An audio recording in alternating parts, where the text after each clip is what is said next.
that's what you get. What were you doing at 14? Oh no, I'm only 14 years.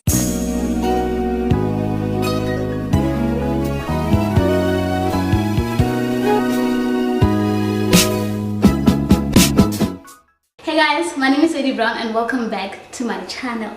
So today on this video I'd like for us to talk about, I'd like to tell you guys like on why I chose social media to disclose my HIV status, why I think it's important for us to have these conversations about HIV, why I think why I think disclosure is so important. And by me talking about disclosure, I'm not saying that you need to do it on a public platform like I did. I just need like to touch on why I think it's important for people to share their HIV statuses, even if it's with people that they just trust, their friends, their family, anyone in their cycle that they feel like, okay, maybe I trust this person enough for me to share this with them. Okay, so we all know by now that I found out about my HIV status when I was 14 years old at a school trip. Now guys, as a 14-year-old, I didn't know much about, well, I did know about HIV. I knew what HIV was, but the only information that I had or that I knew about HIV, the only thing that I knew about HIV was that was the information I got from school, all the information I read about on magazines, information I saw like on TV or heard about on the radio, from the media basically.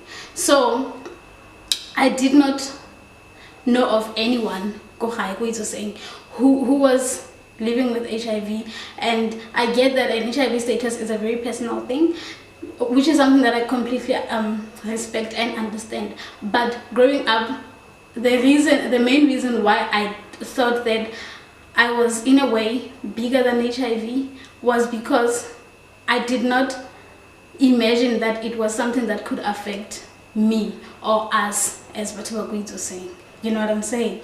So having to find out about my HIV status the way that I did, I remember thinking, okay, yeah, I still don't think there are people who are living with HIV. It might just be our thing, because again, after finding out, I also found out that I was born with it, meaning that my parents had died from AIDS-related illnesses. So I remember going through life thinking, yeah, however, we are literally the only people who are living with this virus. That is why when I had to start taking treatment, I honestly thought that we were going to have to start applying for these ARVs to come, because I did not imagine finding out that anyone was on ARVs. I didn't think that the ARVs got clinic. I was very young, yeah, but yeah. So of course, after getting on treatment, I knew that I had to start talking about it, because I had to avoid questions like, why were clinicking? These pills, what are they for? A lot of questions that I knew that I could not lie my way through forever, because taking HIV treatment is something that you have to do for the rest of your life. So there was no way I was going to keep up with the life for the rest of my life. So I started talking about it. But by me talking about it, I started telling my friends that, guys, I just found out now at 18. So I found out when I was 14. I started treatment when I was 18. My health had deteriorated badly. I was not talking to anyone about this. I was in so much denial that even I had kind of forgotten that I was living with HIV. Or let's just say I knew, but it was not something that was always at the top of my mind. Hey, Ghana, HIV. Yeah, so that's why I like saying it was more of an open secret, because we all knew, I knew, but we were not saying anything about it. And that's just how I continued with my life. So when I reached 18 and I started getting on treatment, it was a very hard reality check, because now reality is sinking in there. Miguel, you are living with HIV and you need to be on treatment. And now it's two things. It's this thing of you are living with HIV, and this thing of ARVs. And I'm scared of these ARVs, because in as much as we get told in schools that there are these pills that will make you feel better, we are also told that these pills have side effects, and these side effects will make you sick. So I was scared of that. I remember going on my phone on Google and searching side effects of ARVs, because I was so scared of what these pills were going to do to me or to my body. And the things that I read on Google, I read things like, yo, these pills are you're going to lose your mind. There were so many things. Your hair is going to fall off, your teeth are going to fall off. I was just 18. I remember crying and being like, God, I'm literally just 18. I'm not ready for that. And for a while there, I remember just feeling like, no, actually, if this is how I'm supposed to die, then I'm gone. But I still went to the clinic for I don't know where I went, but I still went. And as soon as I got into that consultation room, because I give it when you have to get on treatment, you have to get that counseling before getting on treatment. I got into that consultation room and I was armed with information. I told that lady, I was like, please do not lie to me, because I know exactly, I read everything from Google, so do not lie to me. And I was going through a space where I thought a lot of people were just against me. Like everyone was just going against me. So I was like, do not lie to me. She kept on saying, yes, I get that you read these things from Google, but they are not true. But I felt like she was lying to me because she just wanted to trap me with these pills. And then that is how I ended up saying, actually, I'm giving them just a month, and if by a month they do not work, then I'm never coming back. Of course they worked. From then onwards, I knew that I needed to talk about this. I needed to tell my friends. I needed to tell other people that I know. And there was one major thing in my heart. I remember I told this other friend of mine that I wanted to disclose on a public platform. But she was like, are you sure? Because I guess according to them, I had just found out.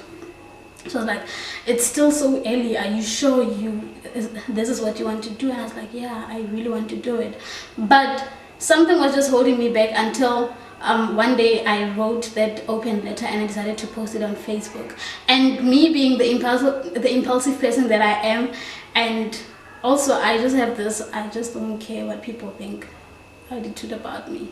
So it's impulsiveness, and that whatever the consequences, it's whatever. Together, that's a recipe for disaster, because I thought of that thing and I was like, yeah, I want to do this now, and I posted it on Facebook. And I didn't really think much about what was going to happen after that. I didn't think about the magnitude of what I was doing. I was not thinking of none of that.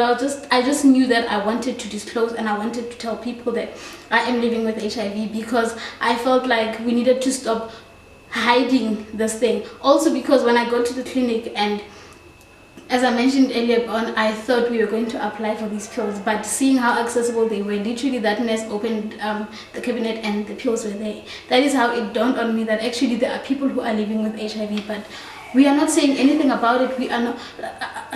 we're just keeping quiet about it. And it's not just people from our community, the whole world. That's how we treat HIV.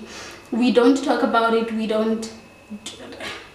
Yeah, it's just a thing of... yeah, a thing. But no one says anything about things like, actually, I'm living with HIV. That is why so many people who are living with HIV end up thinking that they are going through this alone, because you go through life not seeing anyone, not knowing anyone, and thinking,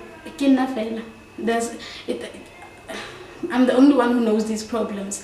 And I think the reason why I chose social media was because as an 18-year-old girl was saying, there's no other platform. I want to tell people that I'm living with HIV. I knew that social media, at the time I didn't really have as much of a following that I do now, but I do have a significant amount of friends on Facebook, and I knew from a number, let's just break this silence, let's start talking about HIV. And I started doing that, and people in the beginning were obviously very nervous, because they were just like, here at home, where's our sweetie, what are you doing? But over time, they got to be very supportive, and they got to understand that I'm not just doing it for the attention. I'm not lying. I am trying to break the stigma that is attached to it, and I want people who are living with HIV to know that I'm not promising to solve anyone's problems, but I need for them to know that if they need someone to talk to, if they just need to vent to a stranger about having tested positive, or maybe the treatment fatigue and all these things that we go through as people living with HIV, they know exactly where to go to.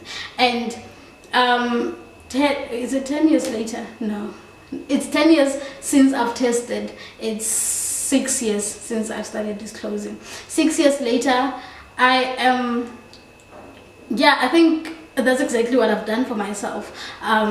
Because from Facebook I went on to Twitter, and Twitter is a very large platform. So from Twitter, literally everyone now started, well, not everyone, but a lot of people started knowing my story. And I started talking to a lot of people who are living with HIV. It can get very overwhelming, I'm not going to lie. Sometimes I just feel like sometimes there are days where I just feel like I'm not going to go on my messenger on Facebook, or I'm not going to open my DMs on Twitter or Instagram, because literally every day there's a new story. And I'm not complaining, but and there's only so much I can take. So there are days where I just feel like, no, not today. But overall I do try to be there for people, and I do try to listen to them when they need to talk to people. And I think it's important for us to have these conversations, because I'm a huge believer in conversation breaks the stigma. Stigma and self-acceptance do not go together. And once you've accepted your HIV status, it gets very easy. Sometimes you don't even need to talk about it. Once you've accepted that you are living with HIV, then everything is okay or sharp, because now you can take your pills without feeling like the odd one out. Even when you are with your friends, you don't even need to tell them, you can just take your pills, and life as well. But also, speaking on friends and just society at large, society does not make it easy for people living with HIV to disclose. And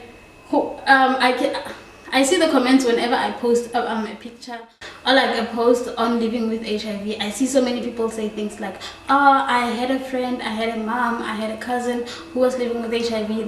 They sadly passed on.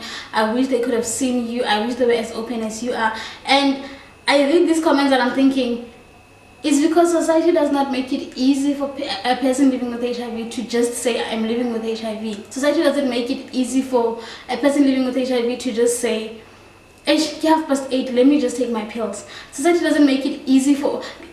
I don't understand why it's so difficult for people to just normalize things like I mean, guys, me saying that is 8:30 should sound as normal as another person saying, yo, I have a headache, let me have some paracetamol. It needs to sound as normal as, yo, let me get into bed and sleep. Why does it become such a huge deal?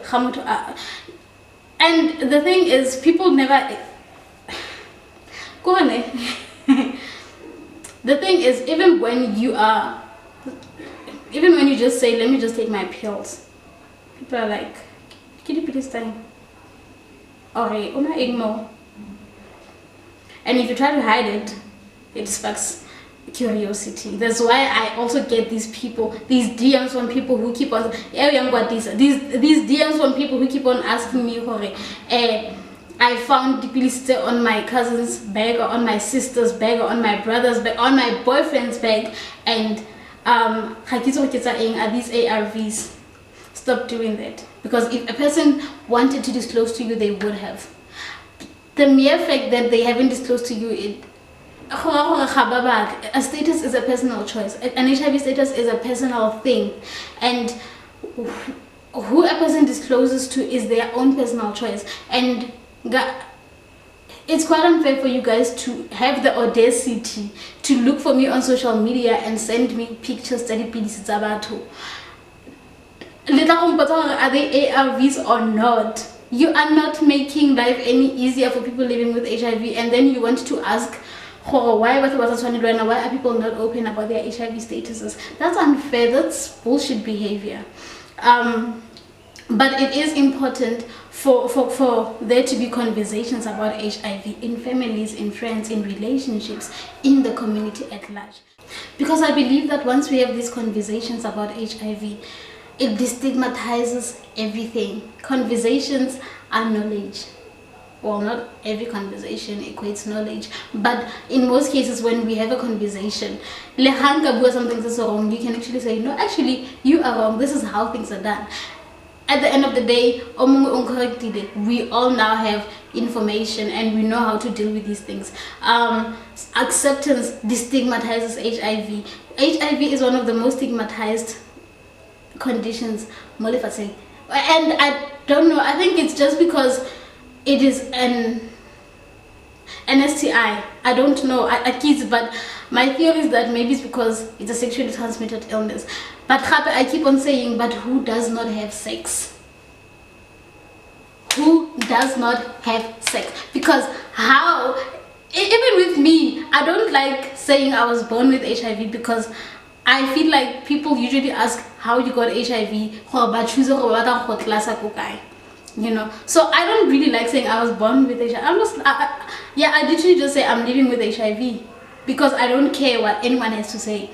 And also the comment, yeah, that's what you get. What were you doing at 14? Oh no, only 14 years. As a 14-year-old, what were you doing? That's what they all say. That's what they all say. It's because there's so much stigma attached to sex, like we don't have it.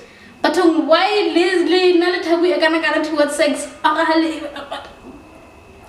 Why is there so much stigma around sex? I think we need to start a conversation there. Why is sex treated like such a taboo that everything that has to do with sex now? But is snacks.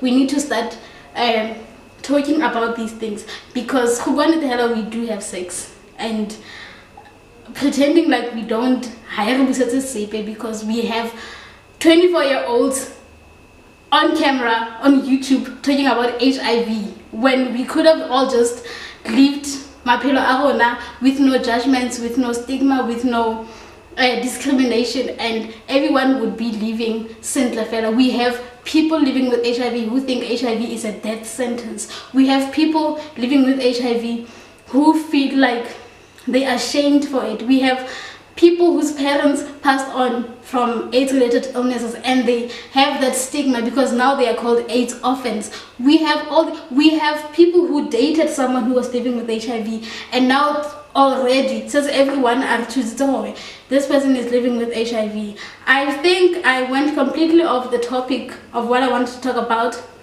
I think I went completely off topic, but also whatever that I'm talking about now is still a conversation that needed to be had. Thank you so much for watching my videos. I love you guys so much. Please give it a thumbs up if you liked it. Please comment down below if you have anything to say, and please subscribe to my channel, guys. Hey, reached 300. Thank you so much to all the new subscribers. Welcome. Please continue sharing my videos. Please continue sharing my channel. And guys, please just subscribe. If you are new here, please just subscribe to my channel. Thank you so much. I love you guys so much. And yeah, bye.